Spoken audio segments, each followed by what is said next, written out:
Today, on episode number 366 of the Teaching in Higher Ed podcast, Jeremy Caplan tells us how to create a digital teaching toolkit. Produced by Innovate Learning, maximizing human potential.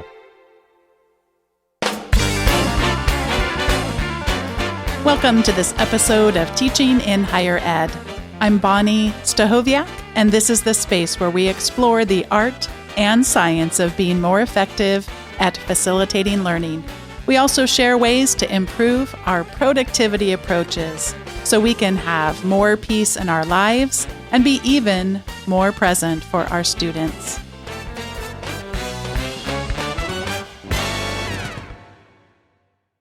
I'm so excited to have today's guest joining me. His name is Jeremy Caplan. He's the Director of Teaching and Learning at CUNY's Newmark Journalism School. He's a reader, learner and questioner, journalist and educator, teacher and writer, dad of 2 girls, violinist and chamber music lover. He teaches graduate courses, leads workshops, and helps journalists develop new ventures. Jeremy, today's guest, was introduced to me through Jeff Decker at ACU, the Association of College and University Educators, and they were part of knowing each other through an educational experience, as you'll hear about, but I want to just share my gratitude with ACU for sending me guests and for our partnership for all these years. ACU's courses and community site feature many of teaching and learning's top experts, faculty developers, and practitioners to show evidence-based teaching practices. And for all these years, ACU has connected me with great guests for the show, and I'm thankful for the introduction to today's guest. Jeremy, welcome to Teaching in Higher Ed. Hello, great to be here. I'm glad that we get this opportunity to have a second conversation today, or actually this might even be a third, but the first time you're coming on the show, and I'm excited for us to get an opportunity to learn from you today. You're going to be sharing with us how to craft a custom toolkit that has different kinds of digital teaching tools. Before you do that, would you talk about 4 ways that you group these tools together in terms of thinking about the affordances of them and how we might go about using types of digital teaching tools? Sure, absolutely. We often want to show things to our students, and that might be slides, it might be information. So show is the first part. We definitely want to ask things of our students. We want to engage with them and interact with them, learn from them. And so asking is the second key part of a toolkit, and gathering is another key element. So not just asking questions, but gathering actual materials with students. And then finally, co-creating. So we want to co-create as a collective group new information, new ideas, new projects. And so those are the 4 key elements: showing, asking, gathering, and co-creating. For each of these categories, we're going to talk a little bit about what they're good at doing for us and maybe some either limitations of the tools or approach, or just limitations that you find many of us have as we're attempting to make use of them and really be able to leverage those. So when we talk about show, when we think about using digital tools for presenting, what do you think of as some of the affordances of the tools in this space? Well, one nice thing is that we can convey things in multiple ways. So students are hearing us either live in person or over a Zoom session. They're also potentially seeing our facial expressions. But when we use slides, we can add other elements. We can add GIFs, we can add visuals, we can add large text, we can add charts or graphics. So for different kinds of learners, or to highlight different aspects of what we're teaching, it's really great to be able to show things visually in a way that connects with the teaching message and the learning outcomes for that session. And when you think about the challenges that many of us have when we attempt to use tools that fall under the show category, we're trying to present in this visual way that you describe, what are a couple of the challenges that we tend to run into? So we've all probably been at some point in our careers in some sort of PowerPoint draining session where there's tons of bullet points, things are hard to see, or just lots of text on screen that's complicated and confusing or unrelated to the core message. And we want to avoid that. We want to present students with clear, simple, information, ideas, concepts, frameworks, and visuals. And so we want to find tools that allow us to do that simply and to not have to devote many, many hours to preparation on that, just on the visual side, because as teachers, we have so much other work to be doing. So we want to make use of tools that are both easy to use for us and also render really, really nicely and enjoyably for our learners. What has been your experience with regard to the either perceived or real need to have my notes with me? I find there's just this constant wrestle between, wait, I need a lot of stuff on my slides. I need those bullet points. If I don't have those bullet points, I might forget something. Or if I don't have those, I'm going to lose my place or I won't remember things. What's been your experience with that? Do you categorize that as a real need? And then therefore, how do you resolve it? Or do you categorize that as a perceived need? And I realize anytime you give someone dichotomous choices, there's probably 40 other options that you might think about in terms of this whole domain.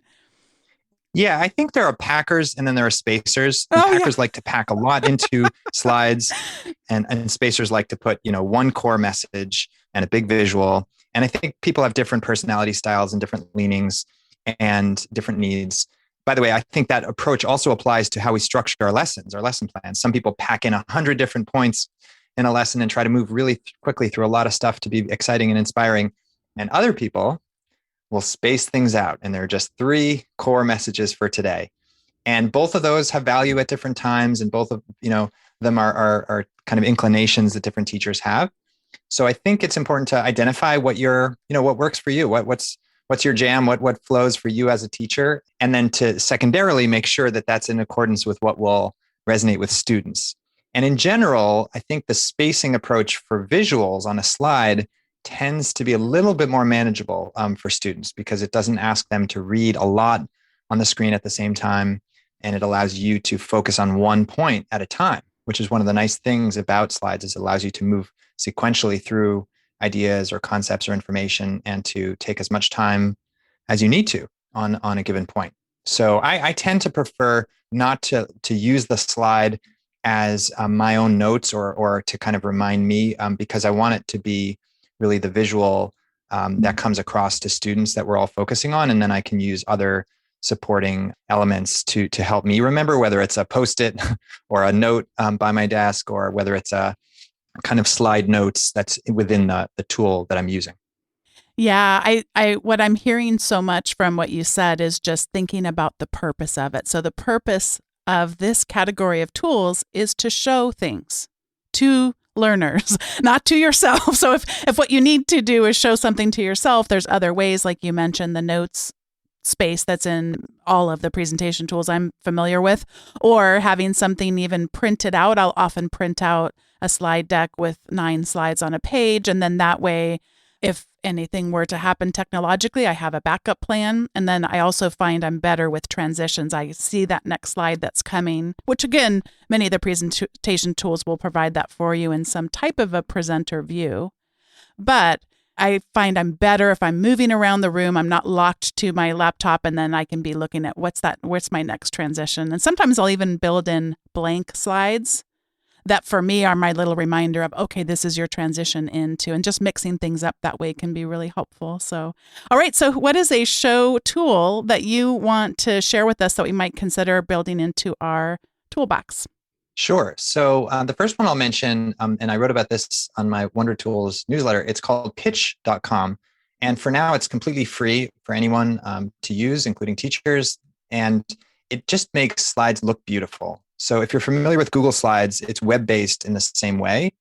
But unlike Google Slides, which has a more PowerPoint-like interface and a little bit more traditional bullet point style design, pitch.com is made to really be elegant, enjoyable to look at, easy to work with from the editing perspective, and flexible. So you can use it to put a couple of images on the screen at a time, to put a couple of bullet points if you really want to.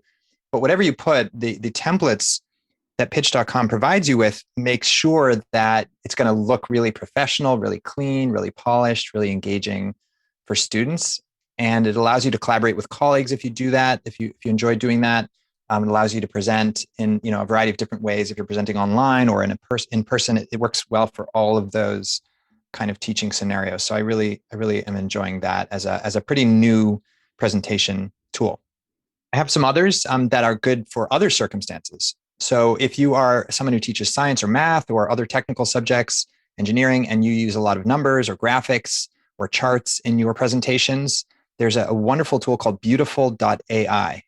And it has an amazing array of templates that are pre-made, that are really elegant for any kind of data, any kind of visual, any kind of chart or graphic that you might use. And you can simply select one and replace it, and replace the data, update it with your appropriate information. And one thing that's really amazing and unique about that tool is it'll adapt to the number or size of information you have. So if you have two bullet points, the web page will essentially reflow to show those elegantly. If you have on one particular slide a couple more points to make, it'll resize the font, it'll reflow the text in a way that naturally just works. Because a lot of people, when they end up editing slides, they end up spending a lot of time kind of moving things around, changing font size. And that's actually where a lot of the time gets spent on creating presentations. For some people, it's on those minutia. So Beautiful.ai kind of takes that work out of your time spend and makes it a lot more efficient. One other one I'll mention, which is also free at the moment, is called Projector. And this is also a new one this past year, and it's a little bit hipper and cooler. So if you're someone who likes that kind of hip avant-garde style or kind of fresh graphics, and you like to embed a lot of GIFs or even videos into your slides, images, stickers, Projector is an easy way to do that. And you don't have to hunt around the web for your images and videos and GIFs. It's all included in the Projector interface. So you can sort of just drag and drop things into your slides. And again, like pitch.com, it has beautiful templates. So you don't have to redesign something from scratch. You basically just pick a template that resonates with you, replace the text, add a couple of images, and you're good to go. And students really respond to the strong visuals, I find. It feels fresh, it's easy to create, it's fast, and it makes a strong impression when you're teaching, which allows you to focus on the core message, which is what you're trying to focus on, the teaching and learning topics.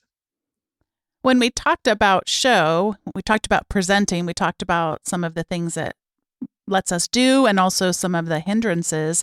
One hindrances we didn't mention is that that's often where some of us stop. So we've got 3 more categories of tools to look at that can really help make learning a lot more engaging. What can you tell us about Ask? Well, one of the most important things that teachers can do, in my view, is to start with the bang. Start with engagement. We don't want to start just by talking at students for a lengthy period of time, because that's the easiest way to get them disengaged, as many of us know. So we want to ask something, and we want to ask quickly, easily, and right from the start of a session in many cases, and often at the end of the session, as well as we're concluding and synthesizing. And sometimes we also want to use Ask as a quick intermediary step in the middle of a lesson to re-engage people, and also to see where people are at in terms of how they're feeling about a topic, what their opinion is, what their view, what their experience is, what their personal experience is, how it connects to their lives. All of these kinds of things, we can ask them to draw out students and really re-engage them, engage them and then re-engage them, because we want to continually cultivate their attention, as James Ling talks about. We want to recultivate their attention throughout. So we can use tools like Slido, which is one I love. It's a simple polling tool, and you can use this in a live teaching situation in person or in a remote situation in place of the typical Zoom polls, which are only multiple choice. And what Slido allows you to do is create a word cloud poll, for example. So I often will ask students, how are you feeling today? What's one word that describes how you're feeling at the moment? And that's a nice way to give them a chance to check in with themselves and to check in with each other. And we get a quick word cloud that shows that, hey, a lot of people are feeling some anxiety today, or a lot of people are feeling excited about this new topic, or a lot of people are curious. And so that's a nice starter, I find. And other times we'll ask an open text question. What's your experience with this topic that we're talking about? Or what's the biggest question that's on your mind? Or what are you curious about today? Or what's one thing you hope to learn? Any kind of open-ended question works well with Slido. And one of the advantages of these kinds of tools, as opposed to using just the Zoom chat or whatever built-in chat that some people may use, is that this can be anonymous. So students may not feel comfortable, saying out loud that they have a certain feeling or that they have a certain opinion. But with these polling tools, you can allow them that freedom of anonymity. And you can still moderate if you're concerned about inappropriate things. You can still do some moderation if you need to. But I haven't found that to be a big concern. So Slido is a great tool for that. It even has ranking polls. So if you want to ask students, which of these 3 issues do you think is the most important cause of this issue that happened, or which is most important to you, or you can have them rank things. And you can even use it for a game. So it has a Kahoot-like function, which is sort of a quiz, kind of a game that they can win. So you can use Slido in multiple different ways. One of the things I love about it is that you can just improvise as you go if you need to. You can plan it in advance. But I often will use the Chrome browser and just type in poll.new, poll.new, and it will launch and open up a Slido poll immediately. And I can quickly type in the question if I have something that comes up in the class that I want to ask about. And then I can show the results by sharing screen, which allows everyone to see what the results are in a nice, beautifully presented way. And they also, once they've answered the question, can see the results on their own screen. So it's really a nice way to get everyone on the same page, get people engaged in the topic, get them thinking about the topic in advance of discussing it or after discussing it, to warm up the room at the beginning of a session, and then to synthesize things at the end of a session. When we think about the downsides or some of the friction points of Ask tools, or really actually, I think this probably refers to all of the rest of the categories of tools, is that now you are engaging people. So there are increasingly tools that will integrate and be baked into synchronous web tools like Zoom or like Teams, but we're not really there yet. Most of these are still, I don't know what word you're used to hearing for this, Jeremy, but I always think of like a second window, and so that can sometimes be, hey, pick up your cell phone if you've got a second device there, or open up a new browser. I found that the friction went down once the whole world seemed like they started hopping on the Teams and Zooms of this world, WebEx, what have you, but it's still present. So how do you advise us the smoothest, most seamless way to sort of get around these friction points anytime you introduce a new second screen or second device? What's your guidance to us? Yeah, I think that's a really important point. You want to make it as easy as possible for students, and students have different levels, just like we all do with their tech familiarity. So a few thoughts. First, the nice thing about it, as you said, when you're on Zoom or on Meet or any other platform, Teams, you can just paste a link into the chat, right? So that's very simple, that students just click the link and then the poll question pops up. So there's no complex things to install, nothing to download, nothing to register for. They just literally click the link. So I find that that's very easy in a remote setting. Second thing is that I do think it's helpful the first time you use something to just give a quick walkthrough. There's 3 steps to this. Click the link, fill in your answer, and then hit submit. So even though that may seem obvious, for a student, if they're encountering it for the first time, it might be helpful. They may not realize they have to click submit, for example. So I do just walk them through very, very quickly what that step is. The third point I'd make is that, in many cases, we're working with students on an ongoing basis. So there might be a little bit of, the first time you use something, say, hey, this is Slido, this is a poll tool. You just click the link and answer the question, then hit submit, and then we can see the shared results. And once you've done it the first time, the second time I find students are just like, oh yeah, of course, we've done that. It's very familiar and it's very comfortable. So it might be a little investment up front, but as long as you explain how it works. And I also like to explain why we're doing it. This is something I think we sometimes lose sight of, that we teach and we do all these things, or we use certain tools. And sometimes it's not clear to students, well, why are you doing that? Why aren't you just using a Zoom poll? Or why are we doing polling at all? So I like to say to them, look, I want to hear what you have to say. I'm curious your thoughts about this. And I think this might help us set up the next topic we're going to talk about. And I even give them the meta conversation about learning and pedagogy and what we've learned about the science of learning. So I'll tell them, if you predict what you think the most likely cause is, you're actually going to be more receptive and more able to learn what the actual cause is than if we hadn't even discussed it beforehand. Or if you synthesize this information now and put it in your own words at the end of a session, research shows your recall is going to be better. So you're going to have an easier time down the road, and you're going to be able to use this information more comfortably. So I'll try to give them a little bit of that explanation of how the tool works and why we're doing this and why this is a good approach that we've chosen. And then I find they're like, oh, okay, that makes sense. And they're more likely to be on board with it. One last point in this area, sometimes the tool isn't really the most important thing in many cases. And so, if you're in person and you want to use an index card to do an ask, or you want to use you want to show a big piece of paper or a big sign or a big post it on the wall instead of using a digital tech tool to show something. Like, I think all of those are great. I think it's just a question of, in what context are we in, and what's the simplest way to achieve our objective and the most enjoyable one. And so, if it's a matter of handing out an index card or even using the chat, if somebody doesn't want to use a digital polling tool, they just want to use the chat, you can do that as well. Because I think the really important thing is that we're engaging people and we're not talking at them, and we're really working with them and interacting. So whatever is the easiest way is often the best way. But I do think that sometimes an investment in trying a new tool can really open up some nice advantages, like the ones we're talking about today. What I also am hearing in what you shared is that sometimes the added complexity is going to be worth it in the long run. So we'll get through that friction together such that it really does just become completely normal. We've all collectively built a new set of skills in and a new set of norms. So I like your idea of definitely saying the whys. Why are we doing this? We're also going to be using this tool or a series of tools that all work in similar ways. Because you just talked about those steps, Jeremy. Those steps are the same for practically any tool I can think of in terms of that second screen or the second device. I'm going to be putting a link in the show notes to a video from Teddy Zvornos at Harvard. And he makes a really short but very detailed video for his students of how he recommends that they set up their Zoom, because there's some default settings in there that he wants them to be familiar with, and even some different views that you can create. And he'll kind of talk about, there's going to be really two main ways I'm going to teach. Sometimes you'll just hear me talking, and then sometimes I'll be working with the whiteboard, and here's what I suggest. And it's so concise. I'm making it longer than I even need to. So concise, but a really good way of laying down that foundation. All right, what can you tell us about the kinds of ways that having tools that help us gather can benefit us? So some of these tools will be useful in live sessions. Some of them are useful in between classes as well. And some of them you can use in either.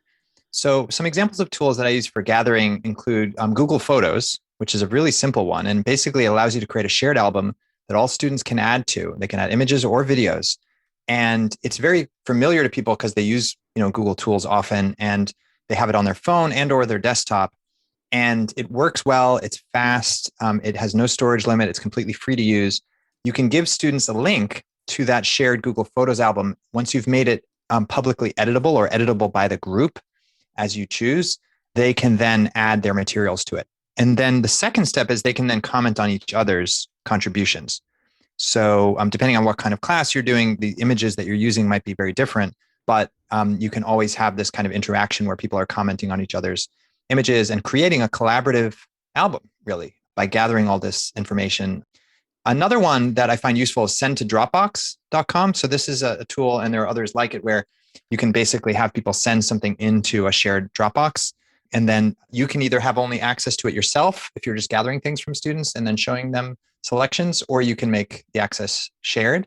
One other additional way to do this is to do this through multimedia, like through audio. So you can use something like Google Voice, which allows anyone to create it's basically a digital phone number, but it's the same as a regular phone number in the sense that anyone can dial it and then leave a voice message. And you can have your students record any kind of message on that and gather their input on something. And then you can embed those into a web page or into a learning management system. And it's a nice way to kind of gather people's different voices on that subject, much like you might use VoiceThread or even something like Flipgrid. And both of those can be used in this way too, to gather kind of student voices. One last one that I'll mention is called SpeakPipe. And this is if you have a web page or an LMS where you want to have students record an audio message and kind of gather their ideas, typically between sessions, gather their input or thoughts, kind of like an audio discussion board almost, or a video discussion board in the case of Flipgrid, to again, gather different voices and have people contribute their own thoughts in their own words in their own way.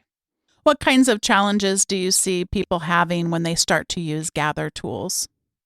There are some people who are using, unusual devices. My daughters are in Zoom school. They're 5 and 8 at the moment, and they have classmates who are on every known device, and you could imagine. So some students are on a Chromebook, some are on an iPad, some are on an Android kind of tablet, and some are even on a Kindle tablet, for example.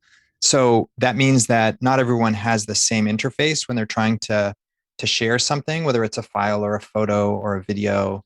Fortunately, some of these, like Google Voice, just requires access to a phone number, right? So anyone who can call anything can call a Google Voice number and leave a voice message as part of this kind of activity.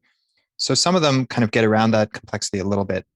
But for other ones, there might be a little bit of figuring out the time that's required at the beginning to figure out, for example, how to upload something to a shared Google Photos album if you haven't used that before. Some people prefer to use a public tool like Pinterest for this kind of thing too. Pinterest allows you to create public shared pages or editable pages that are editable by a group, like your students. So that can be another alternative for that as well if it's easier for someone. I think so often about the friction of it. And one of the nice things that you've described here is that there's such little friction for many of them.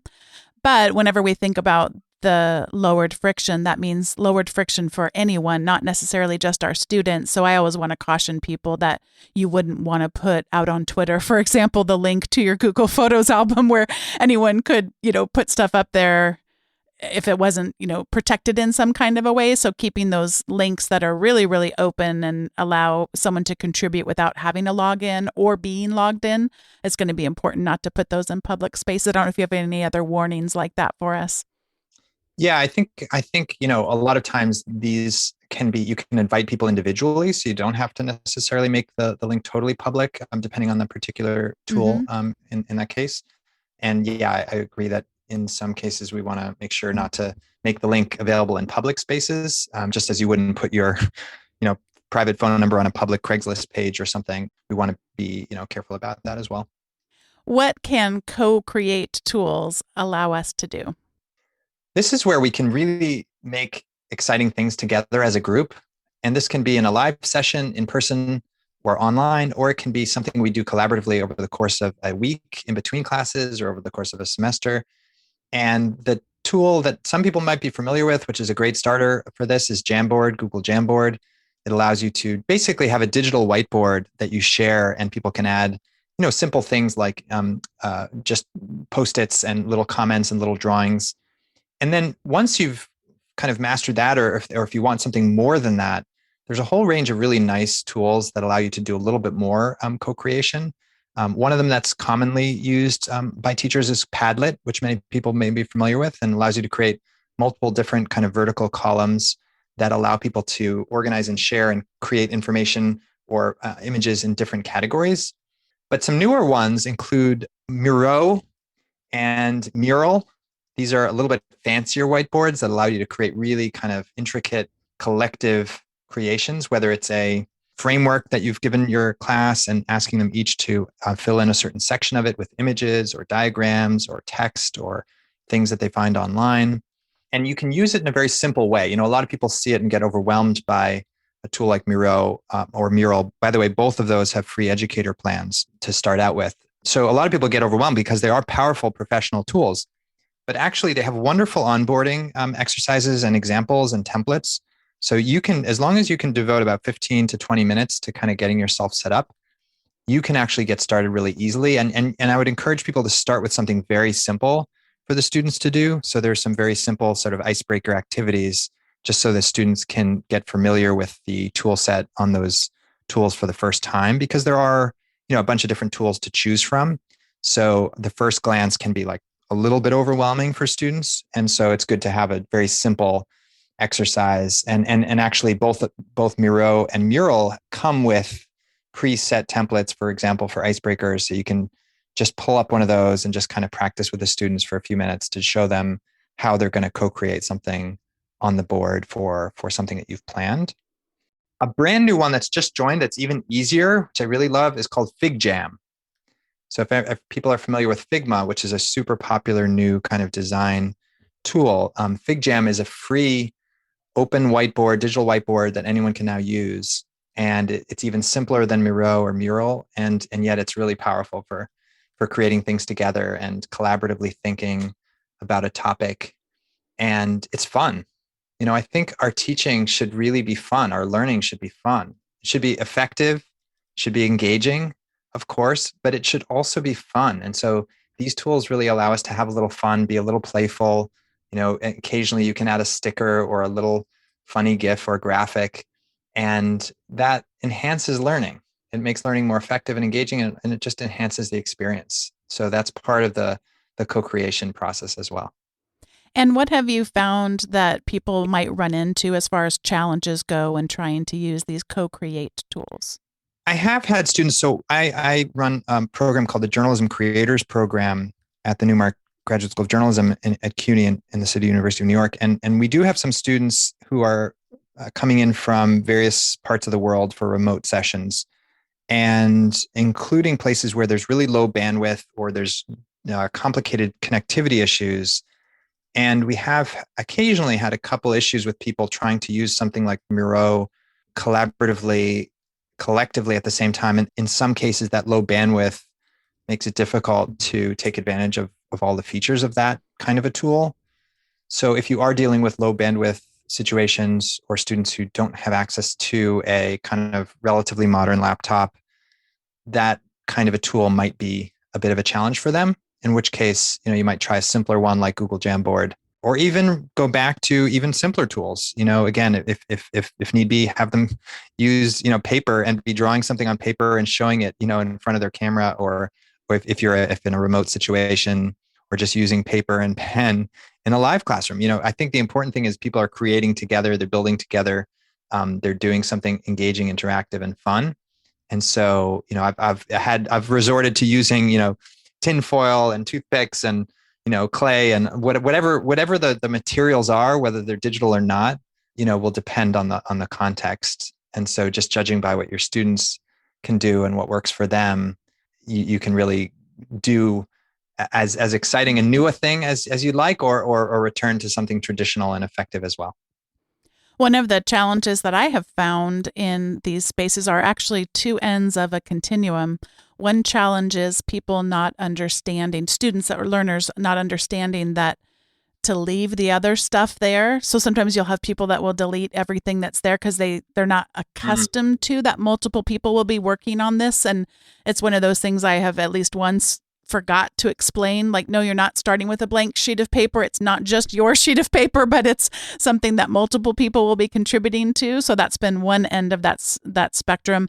And then on the other end is a real hesitancy to then change or modify anything. So when you're doing collaborative writing, part of that is understanding what your roles are going to be. If you're an editor, we kind of need to get to some space where we trust each other enough to let that person edit versus that, oh no, I have to leave their original exactly like it looked when I came across it and then somehow try to morph around it. So I found an overarching guidance that helps us to set norms and also to identify roles and establish what those roles are going to be.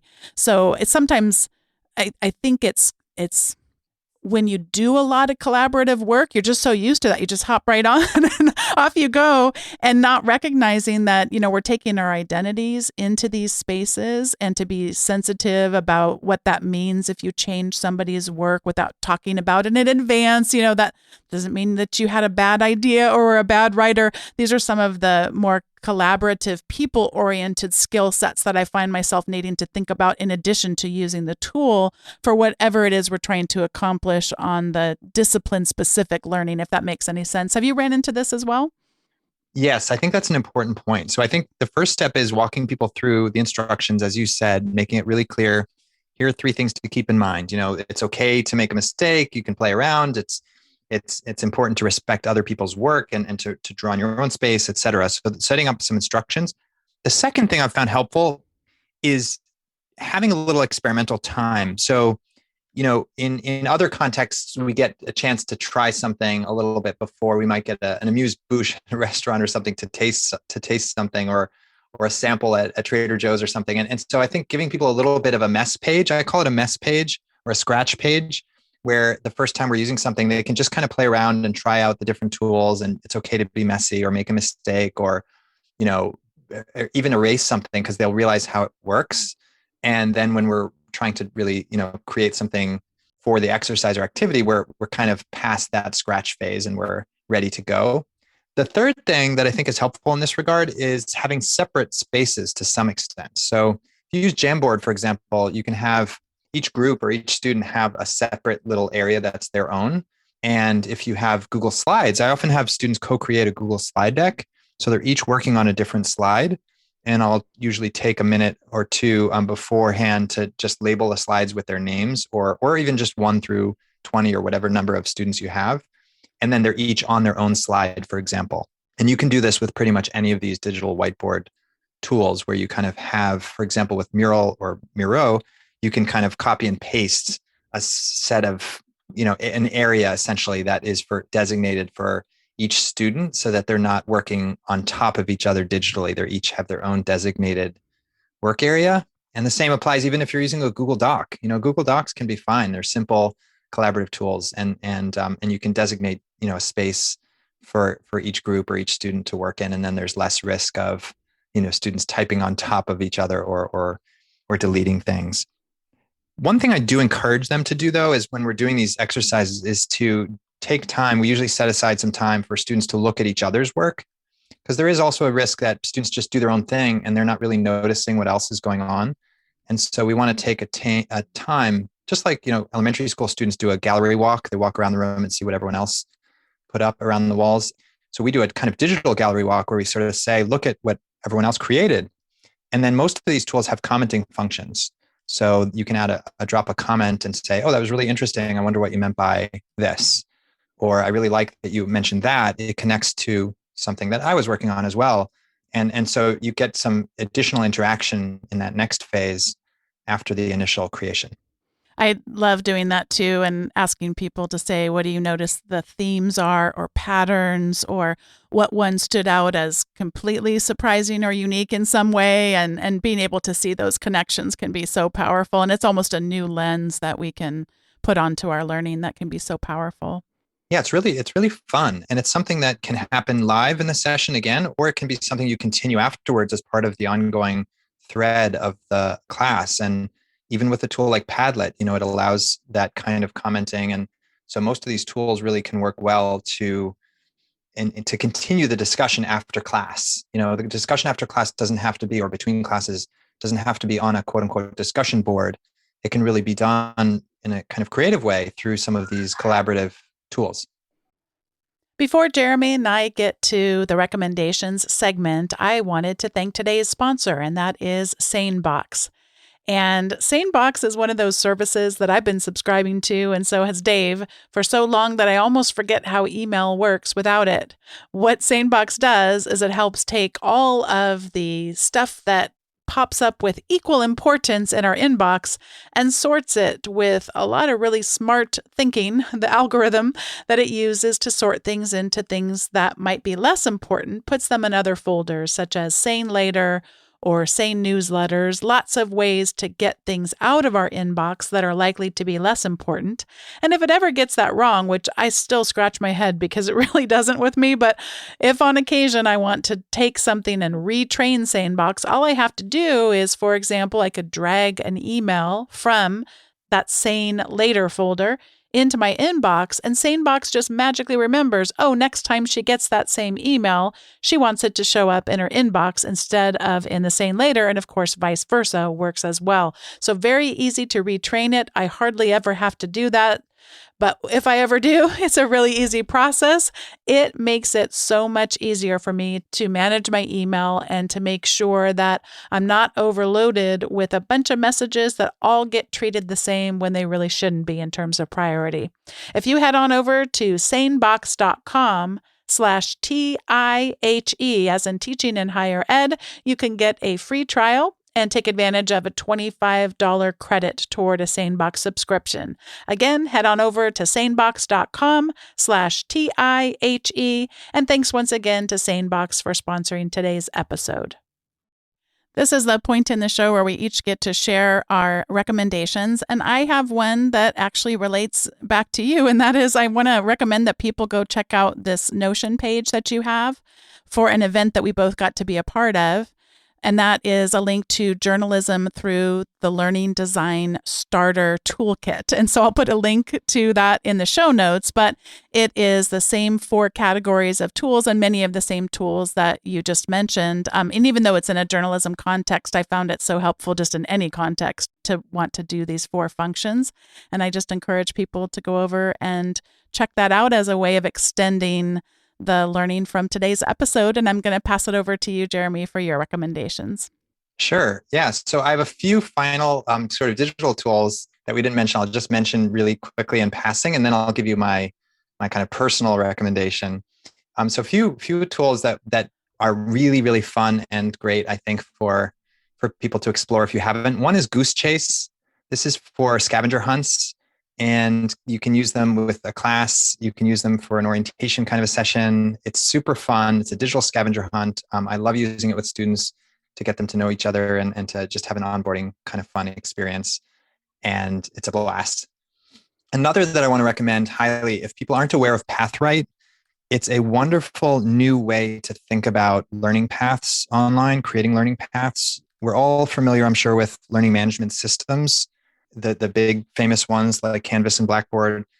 But there's a whole other approach, which is to kind of focus on creating a path for learning, which Pathwrite has created. It's a small startup from South Carolina, and not many people know about it, in my experience, in the big world of higher education. But I found it to be one of the most elegant ways to create learning paths for people and different kinds of courses. And so if people are looking for alternatives to the traditional LMS solutions, I highly encourage people to check it out. We've used it for our programs, and I find it to be really, really great. The other big recommendation I'll offer has nothing to do with any of these tools. I write about these tools all the time for Wonder Tools, which is my newsletter, wondertools.substack.com. But when I'm not thinking about tools or writing about tools, I love reading, as I'm sure many people listening do as well. But sometimes I'm ready for something a little bit lighter or lighter on the eyes. So I've been super into graphic novels since the pandemic began in particular. And I want to recommend a couple of really great ones. Gareth Hines has really wonderful graphic novel versions of the Iliad and Odyssey and is terrific. Jerry Craft has a couple of really great graphic novels that are actually technically aimed at YA, young adult audiences, but I find them to be great. One's called New Kid, and people might be familiar with Raina Tegmeyer, who's another author who writes in that vein, who wrote a book called Smile, and there are a series of those graphic novels. And then there's just a great array of classic novels that are in graphic novel form. So A Handmaid's Tale is one I read recently, Oliver Twist, Picture of Dorian Gray by Oscar Wilde, A Wrinkle in Time. All of these have really nice, relatively new graphic novel versions. So if you're looking to read but want something that's nice on the eye, that's my recommendation for today. And then if you're looking for something really a little bit higher brow in the graphic novel realm, there's a guy named Christophe Chabout, a French graphic novelist who did a beautiful version of Moby Dick, which is just gorgeous and wonderful, and has a few others, one called Park Bench, one called Alone, and then one based on the classic Jack London story, To Build a Fire, which is just fantastic. So he's a really wonderful graphic novelist that I recommend people check out.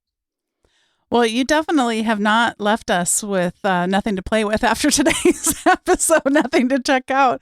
I am excited about checking out so many of the tools that you mentioned in the main part of the episode and following that up with the things that you recommended. Jeremy, thank you for being a guest today on Teaching in Higher Ed.